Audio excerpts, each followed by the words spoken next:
So excited to be back with Jamie. Good morning, everyone. You are hearing some upbeat voices here coming up. As I don't know, I would say that it was cut out, but knowing BMAC, we very well may get a little clip of our song and dance here to start out. But it's Monday, August 18th on the Her Hoop Stats podcast. It's Jamie Steyer Johnson, and for the first time in a while, I'm here with Cindy Brunson, which is so exciting. We kind of hit a routine and then had more people come into the fold. So we've been, making our rounds with everyone else here in the squad for the Her Hoop Stats podcast. But so excited to be back chatting with you, especially after the awesome weekend that you had, Cindy. What up, Jamie? I missed you in Vancouver. I'm bummed that you couldn't make the trip. We could have just crushed it.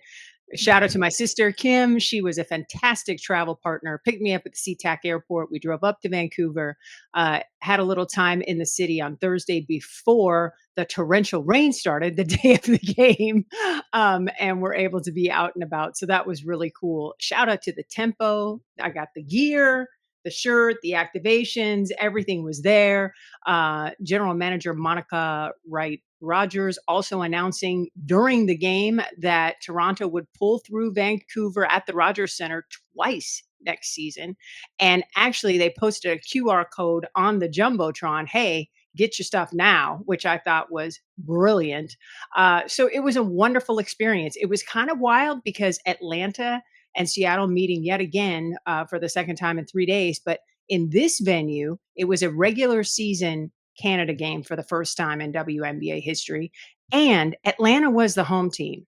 And Jamie, when I tell you, Atlanta's public address announcer and in game arena host are top tier. I kid you not. I haven't been to a Dream since they reimagined themselves, a Dream game out there in Atlanta.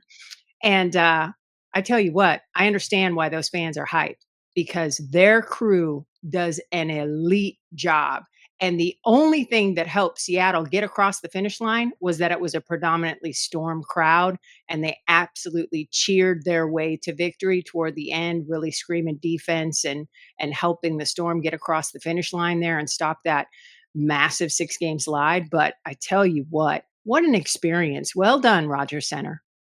Yeah, I thought that was, first of all, really cool for Atlanta to be able to have, their own kind of group running things there. At one point during a timeout, I saw that they had a goggle cam up on the Jumbotron, which I thought was very, very fun. And so, especially for them knowing that they play in such a small arena, 3,500 seats for their home games, to be able to go and have that home game experience, but in a larger venue, is always really cool. Even if there were a very good number of Storm fans there, given the proximity of Vancouver to Seattle. You still get, like you said, your hometown crew of your announcer, your in-game host, and that's something that the WNBA as a whole has really been leveling up in these past couple of years as well. And we're seeing the dividends that pays as far as the fan engagement, as far as the excitement. It just is so fun. And especially when it's on League Pass, when you get those look-ins during the timeouts and stuff, that's just my favorite thing. Like when I'm watching from home to actually get the feeling of being in the arena. Cause I wish I could be everywhere, but at least there's some places where you get to see those glimpses even from home. I feel like that's so engaging for the fans. Now, Jamie, did you get the Seattle Storm telecast or did you get the Canadian telecast? Because there were two TV crews there.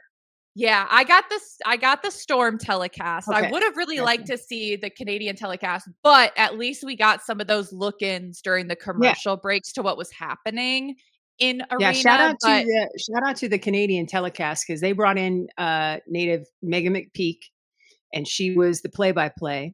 And I tell you what, everything from my vantage point, because they were right in front of me courtside, they look like a top tier operation as well. I just thought, all right, they're really pulling out all of the stops to give the Canadian fans, because Toronto unless there's another expansion team north of the border, this is going to be Canada's team. It's not Mhm. just for Toronto.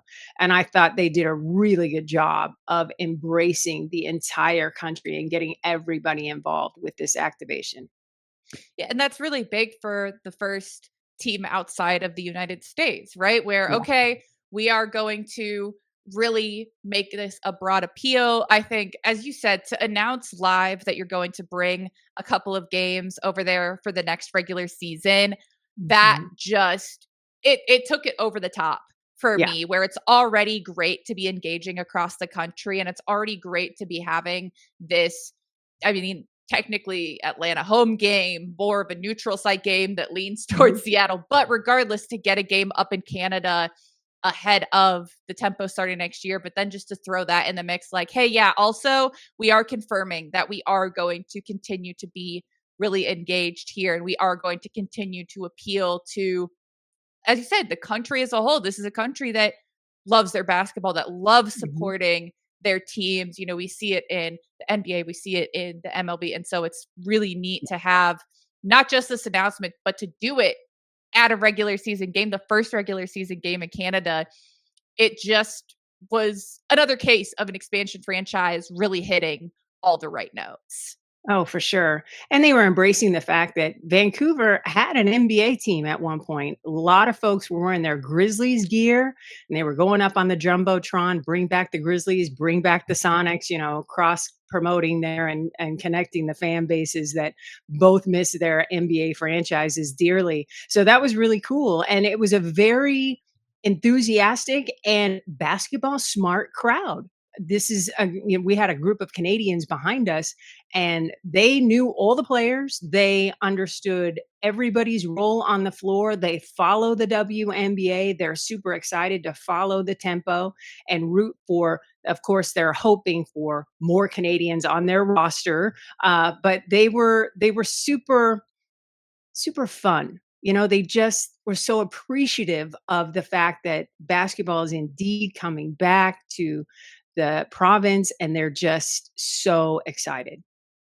That's it's fun that you say it, just simply fun, because that's Mhm. something like my mom has talked about a lot because, one of the best players in Iowa State history is Bridget Carleton down the Lynx, who comes down Yeah. from Canada. And she just talks about how in recruiting Bridget, and they've gone up and they've recruited other Canadian players since then, and they've had other Canadian players on their team since then. And she just said Mhm. there's just this like joy and simplicity to basketball where in America, a lot of it at younger and younger levels has become really commercialized and commodified and just intense from Mhm. the time that you're, 10 years old. And up in Canada, it's still a little bit simpler in like a really good way. And so Yeah. there's this really high engagement. And as you said, there's this excitement. It's not nearly as saturated as, they've lost some of their franchises up there. And so Mhm. they're just excited to have a team to support. And the fact that it's a women's team isn't, a detractor from that. It's like it's basketball. They enjoy the Mhm. basketball, and the WNBA has done such a great job of continuing to expand their coverage where it's been possible for people up in Canada to watch the Mhm. W at in a much simpler way than it has been for many, many years prior to this. As we hear from Chelsea plenty, where she's like, yeah, 3 years ago, I could barely watch a game. And now, you've got League Pass, you've got Canada specific Mhm. broadcast going up there. And so I think that it's a very positive indication in so many ways beyond just having a Canada game. Okay, great. Yep. But there's so many different aspects of it that say, all right, we're moving in such a great direction. It's going to add so much to the league as a whole. Just another extremely engaged fan base. 100%. And to your point about the purity of their joy of the game, we saw several t-shirts that just read, "It's not women's basketball, it's just basketball." And I was like, "Yeah. Yeah, that's it. Like this you have got elite hoop in front of you. Enjoy it in its purest form." And certainly good timing to really be getting a good foothold up in Canada, given the talent that's coming up in the Canadian basketball system right Oh, for now. sure. Some of the Yep. players that we've got in the NCAA that have been doing, America, things like that. I mean, you talk about wanting to get some more Canadians on rosters in general, on the Tempo roster. They're going to have some really good options in the coming years that are coming up right now. The Sword Sisters, you've got Delaney Gibb. I mean, I could go down the list, but Yeah. it's a really good time to be getting that foothold established in Canada. And for a fan base that is already engaged, that is going to continue to be engaged, they're going to have a lot of reason to stay Mhm. engaged up there. 100%. I wanna give another shout out to the Dream. This is a team that's basically playing a 6-game road trip because, yes, it was a neutral site, Vancouver, but it was still a road game and a part of a string of 6 in a row on the road if you count that neutral site, and Atlanta is just relentless. I know they lost the game that I attended, but they almost did to Seattle what they did in a previous meeting when I was at Climate Pledge Arena where they got down 17 and came back and won.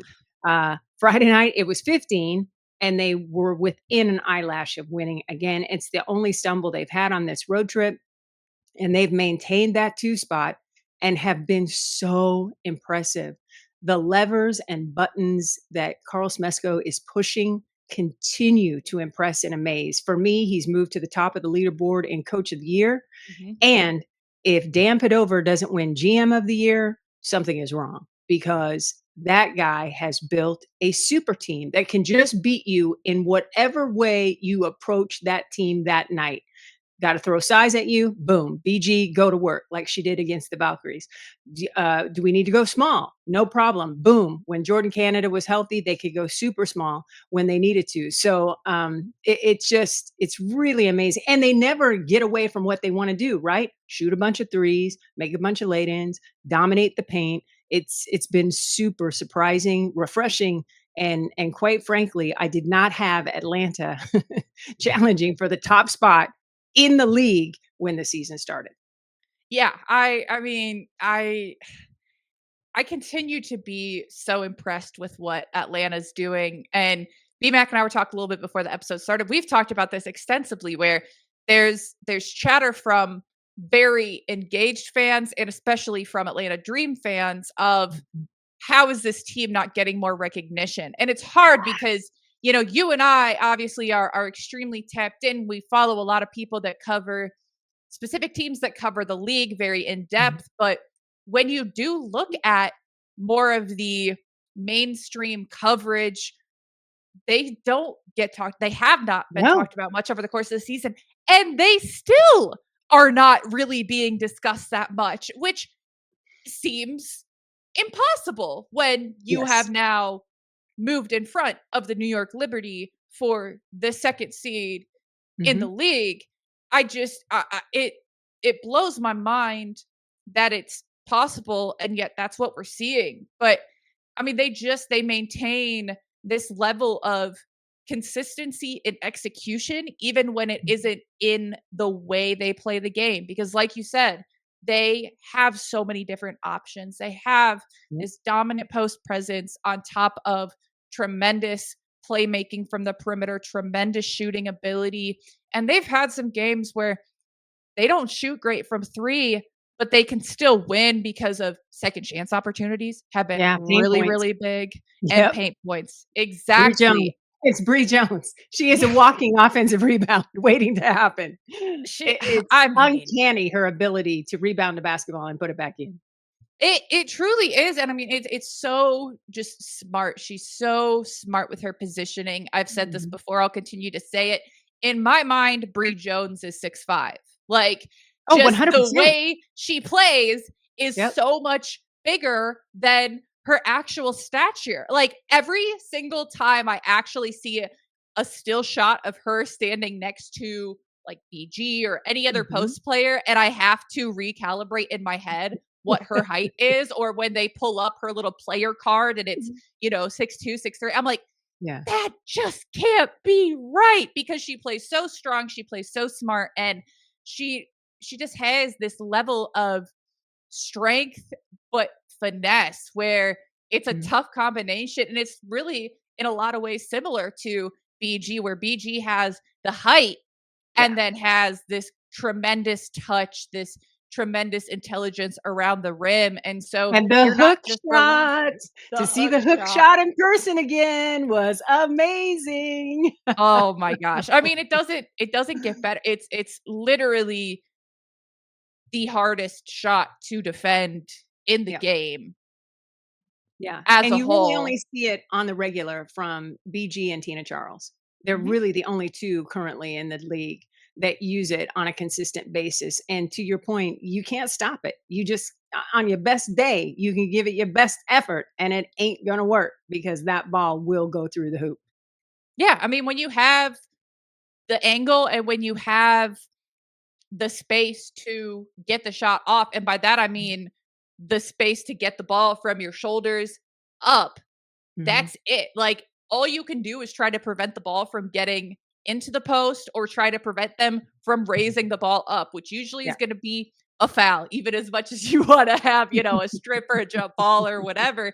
And if you toss the ball up high, like, I don't know, if say you have a post to post pass from Brianna Jones to Brittany Mhm. Griner, then you simply can't do anything about it. And so, Over. as we have certainly discussed at length, post play probably doesn't get nearly enough recognition. And so to see that and to see people Mhm.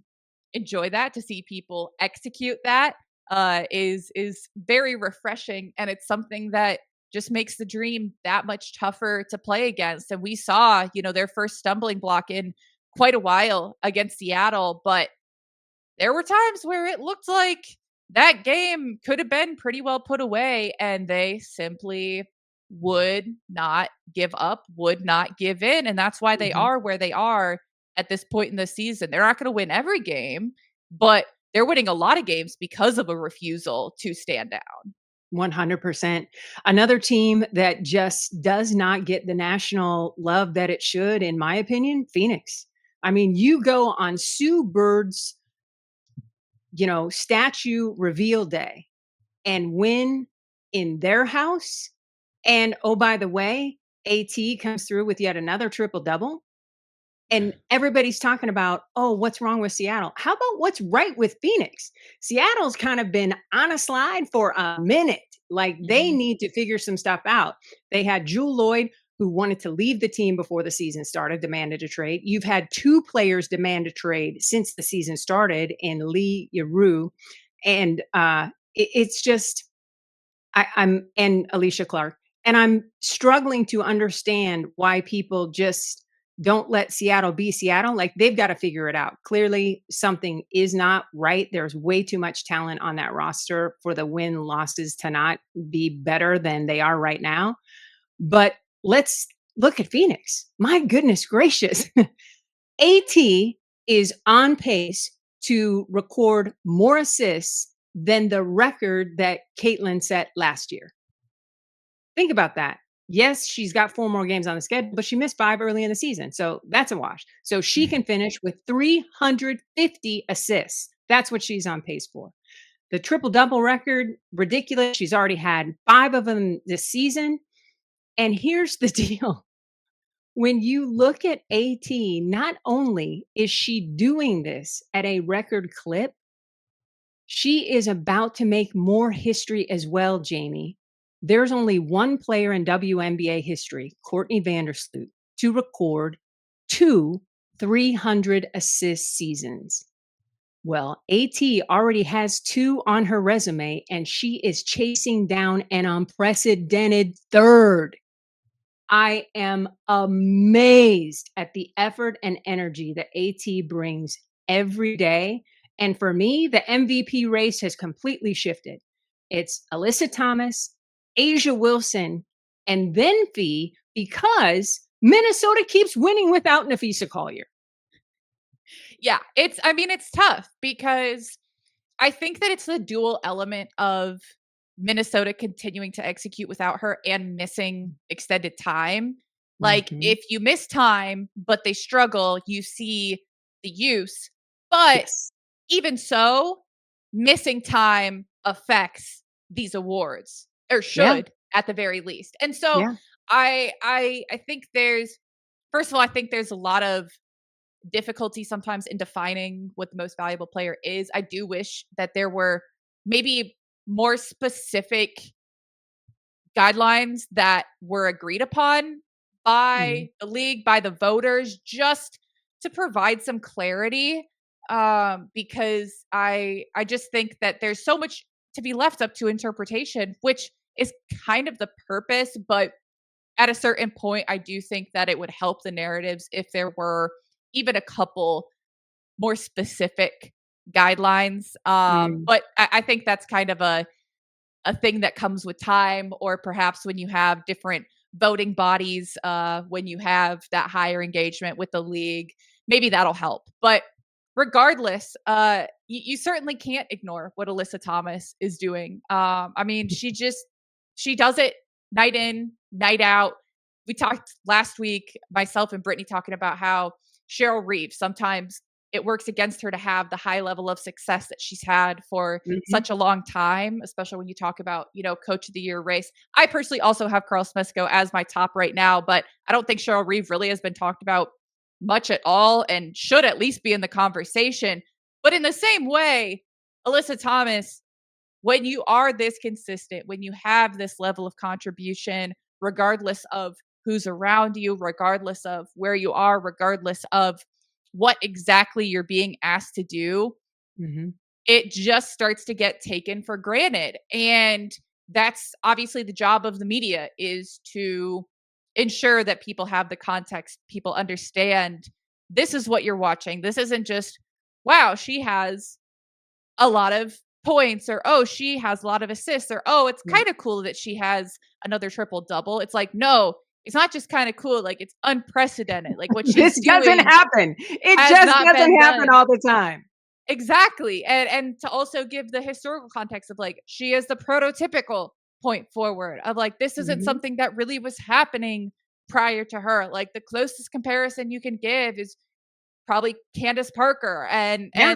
that's just not something that has consistently occurred until AT came into the league, and now we're Yeah, seeing because others stepping CP into was that not role. asked to lead a team. CP Mhm. was never asked, bring the ball up the floor, Yep. initiate the offense. That part of it is what blows my mind, is that Yeah. AT has created this point forward position and has now given the blueprint for somebody when she's healthy, like an Angel Reese, to Mhm. follow.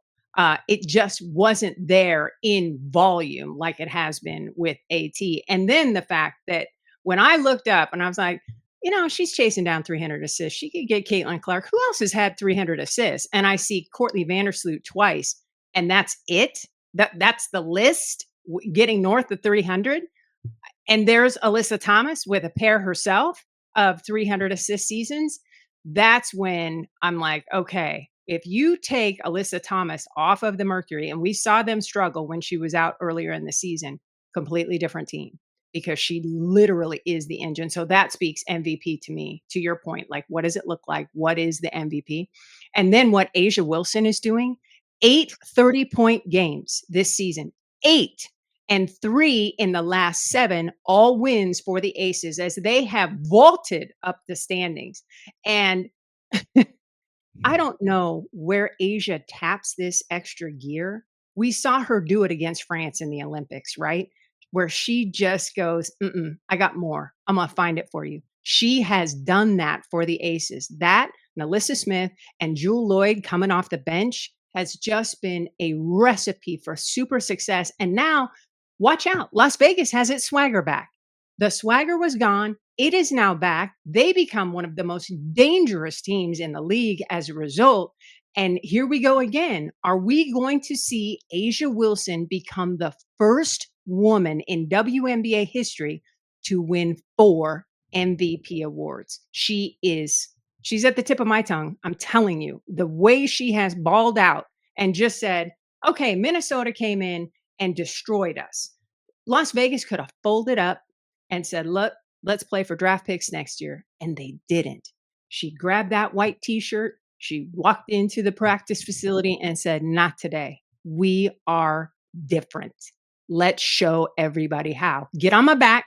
I'll carry you. I got my A1s. I'm going to float through the air and I'll get this done for you. And it has been fantastic. So for me, those two women, Alyssa Thomas, Asia Wilson, because of what they're doing for their teams, have just catapulted to the top of the MVP discussion. And I think that something that's so interesting with the Aces is that what we've talked about so often is getting help Hmm. around Aisha Wilson, getting Jackie. Those two have been pretty dang consistent. Yes. But we've seen a lot of struggles top to bottom, especially from players that you look at and you say, we see the potential, we see the thought of why these players were brought in Hmm. Dana Evans to come in off the bench, and Aaliyah Nye as a Yeah. rookie, and then of course Melissa Smith coming in after the trade. We know the narratives, we know the discussions that were out there about the trade for Alyssa. The results kind of speak for themselves since she's joined the team. I mean, just to have Hmm. someone else in there who's willing to bang for rebounds, who's willing to defend in the post Hmm. consistently, someone who, again, is just willing to do what needs to be done, has been tremendous. She has been so vocal about what it means to her to have someone like Asia Wilson to learn alongside. The connection that they've built so quickly has been really tremendous to watch, to share a birthday and to talk about, yeah, this is the first time a teammate's giving me a birthday present. Like that's it Yeah. just, I mean, again, Asia Wilson is the blueprint, the prototype for a leader in every way, shape, and form. And then Mhm. when it trickles down to not just the players that people say, man, they should be getting more out of them, but to the players that had been, frankly, written off. When you Mhm. have Kirsten Bell putting up the kind of performances that she has, when you have Hello, her going KB. 6 Hello. for 7 from 3, I mean, it's the stuff that we've kind of been waiting for, and Jamie, let man. me tell you, as the principal play-by-play voice for Athletes Unlimited, I scream on my couch. I scare my dog Jon Snow because I know what these women are capable of. I have watched Kirsten Bell take over games and become a captain at AU and climb up the points leaderboard, scoring the ball in all kinds of ways. I have just been waiting for her to get unlocked. And I think the chemistry of Melissa Smith being on the floor, giving Asia a break from the constant double and triple team, right? You can't leave Nalissa Smith open like you could Kia Stokes and not worry about it.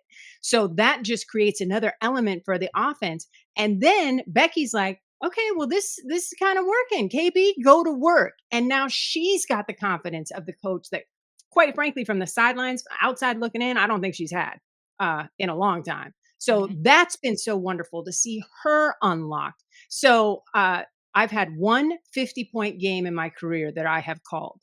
It was Nalissa Smith, a 50 burger in the championship game for Athletes Unlimited a few seasons ago. And I'm telling you, that is the same player that I am watching go up and down the floor for the Aces right now.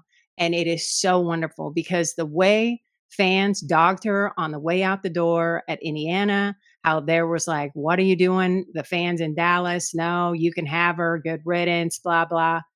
I just hope that, first of all, no player pays attention to any of that garbage, but I hope that they recognize, okay, I know who I am. As a player, I know what I'm capable of. And the fact that they're able to express that on the court in a positive way and help the team win, it's such a beautiful thing to see. It certainly is. And look, I mean, it's interesting because I know yesterday with the Seattle game, it was a pleasure to have Dan Hughes joining the crew on the call Yeah, there, yeah, and it's always just fun to hear his insight. And what he talked about several times was the 2021 Chicago Sky Championship and how you have a team that was 500 in the yeah. regular season and that had some really good stretches and had some really rough stretches. And they were talking about that in the context of Seattle, but they also mentioned that in the context of many other teams. And Yeah. Vegas would be included having a superior record to 500 right now, but Mhm. also more games to achieve that. I think that there's a lot of teams that you can look at right now and say, yeah, they've had some significant struggles, but the way that things are playing out right now, Minnesota looks great. They have done things so well. This isn't really about them. This is Mhm. about the fact that, especially when you get to the championship, a 7-game series, a lot of things can happen. And we're seeing, I think, one of the most competitive regular seasons that we've ever had.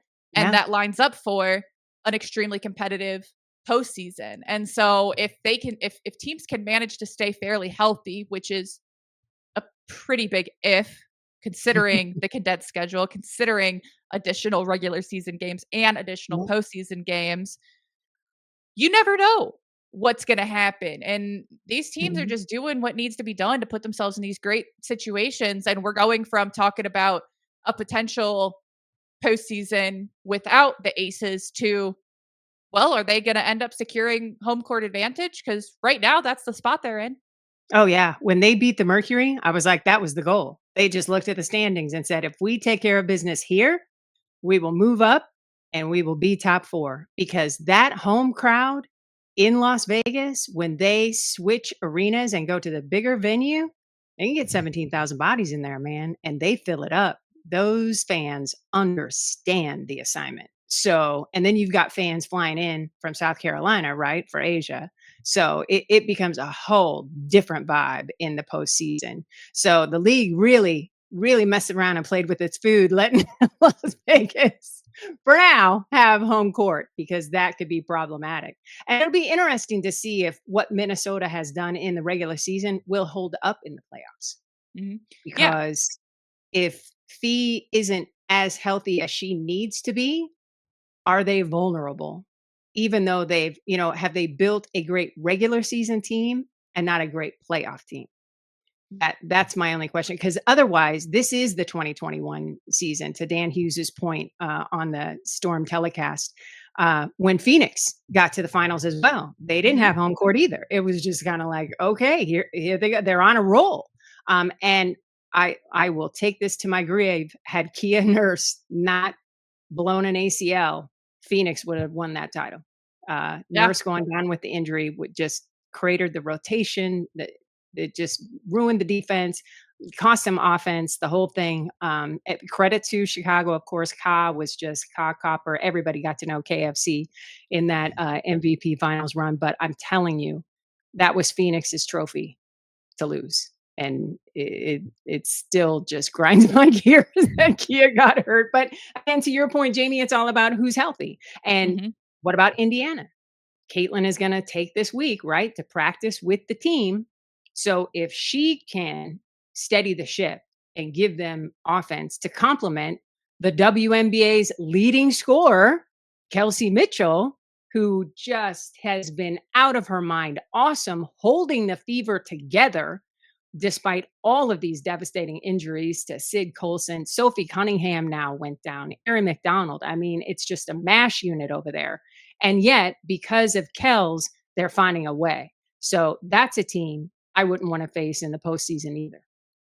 Yeah, I mean, especially when you're talking about having them as a lower seed, and we know how their fans travel, we know how their fans are spread Mhm. everywhere. Yeah. That certainly is a tough proposition, and so that'll be very interesting to see as we come down the stretch of these games, and especially when we talk about healthy teams and staying healthy in the postseason. There's Yeah. also something to be said for the teams that have had to endure injuries and had to look at really different units and had to plug different people in. Mhm. That prepares you for anything in the Yes. postseason. And that means that when you have these, again, condensed series, you have to go into your bench. You have to do things differently. You might miss someone for a game if they tweak an ankle and have to play again 2 days later, or, Mhm. you know, down the list of things that can happen. That becomes even more common in the postseason. But there's something to be said for having to do it during the regular season, which Phoenix has obviously had to do. Atlanta's done it. Yeah. New York's doing it. Minnesota's doing it without Fee right now. They've missed, a couple people for a couple games. They've been one of Mhm. the healthier teams in the Well, league they started outside the of season the without star. McBride. They That's started the true. season without McBride. Yeah, so They they've did. they've been through it. They know how Yeah. to play with different pieces, and that's what's really intriguing because this is the first time in a long time where I can remember every team being impacted by injuries. Because Mhm. at the end of the day, sometimes it just comes down to who's healthy. When push comes to shove, Mhm. who's got the healthiest top tier players left on their roster? And if I'm a New York fan, I'm a little nervous, but I'm kind of excited because Stewie is supposed to come back at the end of August, right around her birthday. And clearly, she is the straw that stirs the drink, right? A Mhm. lot of their woes have happened without her on the floor. But to your point, it's allowed the other pieces to settle in and figure out how they can contribute, most notably Emma Mieseman. So when they are at full strength and it's time to chase that repeat bid, ooh, I cannot wait. Get the popcorn, get your favorite adult beverage, all of the things. That team, I think, is going to find another gear to get to. I wouldn't bet against them. That is for sure. But I wouldn't be betting on anything right now because who knows where a lot of these things go. Yeah. There's so much great potential. There's so many great players. It's going to be an exciting stretch here to end the regular season. There's obviously a lot to play for as far as playoffs, as far as playoff standings, and so we just got to be prepared for anything. And so if you're listening today on release day Monday, remember, no games today. So catch up on whatever Yes. you missed this weekend, especially if it was the Vancouver game, a tremendous Mhm. game in itself, awesome production. See if you could spot. I don't know if Sydney made it on the screen at all. I didn't see it, but maybe there's a little cheer in the background, perhaps on like the Canada broadcast if you were Listen, right I over got a there. wave from Megan McPeak from her TV station, so I was over the moon. I was just like, Love that. okay, Love that. we did the There's really no icon, one better. right? Yeah. Awesome. Well, thank you so much, Cindy, for first of all, always sharing your globetrotting adventures here with us, Okay. a little bit Can I of just living say through you. I love Rogers Arena. The food was amazing. So many different choices. I was a little annoyed that they didn't open up the Canucks team store like I've seen other venues do. There was a little kiosk for merch, but I expected a little bit more. And then Rogers just reminded me of Key Arena before the Zhuzh. I think Rogers just needs a little, little a nip, a tuck, little Botox, just a little refresh from fan experience wise. And I think it would be right there because now it's about the whole thing, right? Mhm. You want to come correct in every phase for the fan experience. And I've been to Chase Center, top tier, Climate Pledge, amazing. So now I have an expectation of what to expect when I walk into a WNBA arena, a venue that's hosting a game. So Rogers was the seats were very comfortable. That I will have to give them That's absolute credit clutch. for. Yeah, super padded. Legroom was a little snug, but it's an older venue, so I'll give them grace there. But yeah, if they just there were lighting issues like during the Ooh. game where it felt like, wait a minute, did somebody turn out the light or am I having a stroke? That kind of thing, like, what's happening? So it was just, and maybe because they were out of practice, they hadn't been open for a basketball venue in a while. But yeah, those are just little tweaks that they can do behind the scenes to make it a top tier fan experience. But I think it'll be interesting to see how they present now that they know they're on the docket Mhm. to host tempo games next year. Again, seats comfortable, food great, but just a little of the ambiance things. American Airlines Arena, or American Airlines Center, I also attended a game there, and they leveled up. It was a great experience. So, yeah, I'm grading everything as I go. How easy is it to get merch? What are the snacks like? The whole deal. This WNBA tour this summer has fed my soul And Jamie, I'm so glad that you have cheered me on along the way. You have justified just about every expense I have made this summer. So thank you.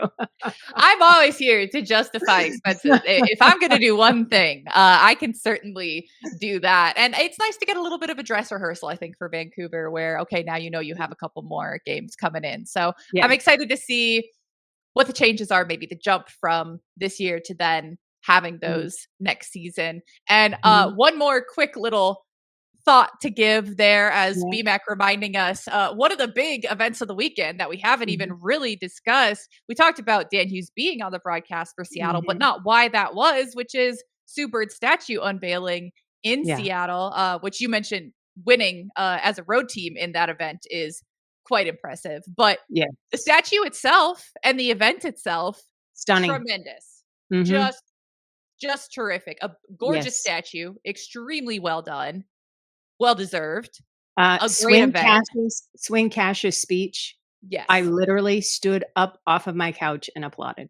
I just a chef's kiss. I wouldn't have changed a word. Swing Cash is so incredible. And for those who don't know her playing legacy, please pull up some Detroit Shock highlights and then watch her win with the Storm and realize she had a back surgery in between those two teams that saved her career. Like people thought she was done. I was worried she was done. She was one of my favorite players to watch because you talk about somebody she should have a refuse to lose tattoo somewhere on her person because Swin Cash never let go of the rope, ever. And it didn't matter what we're down 30, doesn't matter. We're up 20. She played like they were down. It was amazing. The want to, the grit to do whatever needed to be done. Hustle play, steal, shot, rebound, whatever needed to be done, she did it. She was the glue for so many championship teams. And so to hear her speech, it was just so moving. And I was so glad that she was there in person because she was at Vancouver being celebrated on Friday night as well. So I just thought, okay, hindsight being 2020, I really didn't plan this well. I should have been at Sue's retirement and, or excuse me, statue ceremony as well. But they didn't announce when the statue was going to happen early enough for me when I was plotting my little trip. Mhm. So thanks a lot, Storm. I miss the super statue as a result. Like, But the it day it of, was everything was tremendous. The amount yes, of notice given left a little something to be just a desired, smidge, just a but smidge. Because I was for the afraid I people that wasn't gonna made it get to there. Seattle, so that was one of my first trips. I went to Mhm, Chase Center, then I went to Climate Pledge because I was like, "I gotta see what they have done at Climate Pledge and how that looks," and I wanted to see the then Lenny Wilkens statue that they put up mhm. for the Seattle Supersonics. So, yeah, so I was there and then all the chatter started about the Sue Bird statue and I was like, "Well, wait a minute. Don't you kind of got to know this in advance? Doesn't the person chiseling the statue have to give you some sort of timeline?" I love the picture that Sue chose to be settled in bronze. The fact that Mhm. she started her WNBA career scoring a lay-in and finished it scoring a lay-in. So that's why she chose that pose. And the fact that they got it right. When they lower the curtain on these things, we've all seen what they did to darn Dwayne Wade. You just need to hold your breath for a second, right? So the fact that that was so well done, it was just like, okay, yes, let the celebration begin. It actually looks like Sue. This is fantastic. Yeah, it's, that's a pretty important detail, the actual appearance of the statue, of course, and Yes. so that was, a big plus to have that so well done, and like you said, Swin Cash, amazing. Yeah. Lauren Jackson being there, I thought was awesome. Yeah. Just Flew having 24 hours straight to get yeah, there. Yeah. yeah, having such a Pretty great sweet. group of Yeah. supporters, Yep. and just the recognition for Sue Bird, and as she said, if I'm the first to do these things, I want it to be that I'm not the last, that Yeah. so many people open doors for her and she's been Mhm. so gracious about that and so outspoken about how, I didn't get here alone, no one got here alone. And so Right. just to have that be such a holistic celebration of her career, but also the W as a whole and the Seattle Storm as a whole, I just thought was Mhm. very powerful, always really exciting to see, No, for sure. and And I love and that it they had all of the coaches there, Dan yeah. Hughes, Brian Agler, Jenny Busek, like, it was just, that was really, really well done. Lynn Dunn was there. I mean, Mhm. it just I thought, "All right, Seattle, you're showing everybody else because we know more statues are coming now, right? Sue's the Mhm. first. Diana's gotta have one, Yep. Lisa Leslie, Tamika Catchings. You just the list is endless, Mhm. for players that have been foundational pieces in this league, Cheryl Swoops, that need statues in front of arenas. So I'm looking forward to see who comes next and how they do it. Because just like the Valkyries have showed us how an expansion team needs to roll out, Seattle has shown us what these statue ceremonies need to be about. Absolutely, and I look forward to you being there at the next ones. So Yes, just because they're just gonna give us give her a little advance heads notice. up, Yes, folks. give me some more time to get my because I gotta use these frequent flyer miles because the WNBA ticket price has went up. So to offset that, I've been trying to use hotel points and flight miles and the whole deal. But every ticket that I have purchased this summer has been worth it. I have been thoroughly entertained everywhere I've been across the league, and I can't thank the players enough. I mean, night in and night out as I venture around the league, they prove to me over and over again they are the product and they are so worth our attention. Absolutely. Folks, thank you so much for tuning in. Super, super fun to hear about your experience up in Vancouver, Sydney, and of course, all of just our general thoughts of everything going on in the league. So much and stuff we didn't even get to that I know that our friends hosting tomorrow will have plenty of thoughts on before we get back Mhm. into games tomorrow night. But in the meantime, you can follow Cindy online at Cindy Brunson AZ. I am Jamie at JStyes, JSTEYZ. And of course, make sure you're following along with her hoop stats. They are on whatever social media platforms you would be looking for them at her hoop stats, and make sure you Mhm. are subscribed to the newsletter online as well as the podcast wherever you're listening now, watching now, whatever. You obviously you know how to find it if you're hearing this. So we will talk to you next time. Thanks so much.